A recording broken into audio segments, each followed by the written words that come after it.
বিশ্বায়নের ফলে দেশে বেড়েছে প্রযুক্তির অপার সম্ভাবনা। ঘরে ঘরে ডিজিটাল ডিভাইস, তবে স্মার্ট এই প্রযুক্তি ব্যবহারে সবাই সুফল যেমন পাচ্ছেন, অন্যদিকে বাড়ছে সাইবার অপরাধের প্রবণতা। একে একে সামনে আসছে অপরাধের নতুন নতুন দিক। বাংলাদেশে গত এক বছরে মোট অপরাধের শতকরা 11.85% অপরাধ হয়েছে সাইবার জগতে, যার মধ্যে শতকরা 59% নারী ভিকটিম। এমন প্রতিবেদন প্রকাশ করেছে সাইবার ক্রাইম অ্যাওয়ারনেস ফাউন্ডেশন। শনিবার সকালে ঢাকা রিপোর্টার্স ইউনিটিতে 2024 সালের সাইবার অপরাধ প্রবণতা নিয়ে প্রকাশ করা হয় এই প্রতিবেদন।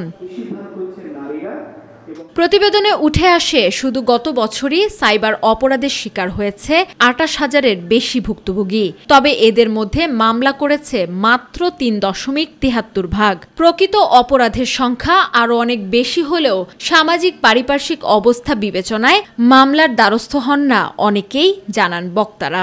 আমরা যে ধরনের অপরাধগুলোর সাথে ভিকটিম হিসেবে নিজেকে জড়িয়ে ফেলছি, সেই বিষয়গুলো খুবই সংবেদনশীল এবং সেটি সবার কাছে প্রকাশ করার মতো মেন্টাল স্ট্রেংথ আসলে আমাদের মানুষদের একটু কম।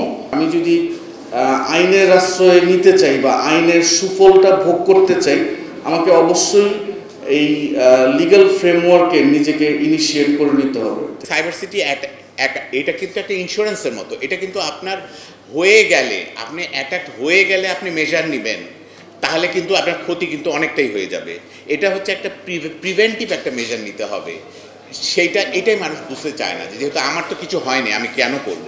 দেশে সংগঠিত 70% সাইবার অপরাধ হয় ব্যক্তি পর্যায়ে। তাই সাইবার অপরাধ থেকে বাঁচতে ব্যক্তি সচেতনতা বাড়ানোর তাগিদ দেন বিআরটিসির মহাপরিচালক। সাইবার ক্রাইমগুলি কিন্তু হয় ব্যক্তিগত পর্যায়ে 70%। আমাদের নিজস্ব ভুল, আমরা বিভিন্ন সময় লোভের মধ্যে পড়ে যাই, ব্যক্তিগত ভুলের কারণে কিন্তু আমরা এই সাইবার ক্রাইমগুলি হয়। তো এটা আমাদের সবাইকে খেয়াল রাখতে হবে যাতে করে আমরা এটাকে কমিয়ে নিয়ে আসতে পারি। অ্যাওয়ারনেস যত বাড়বে, ক্রাইমটা তত কমে যাবে।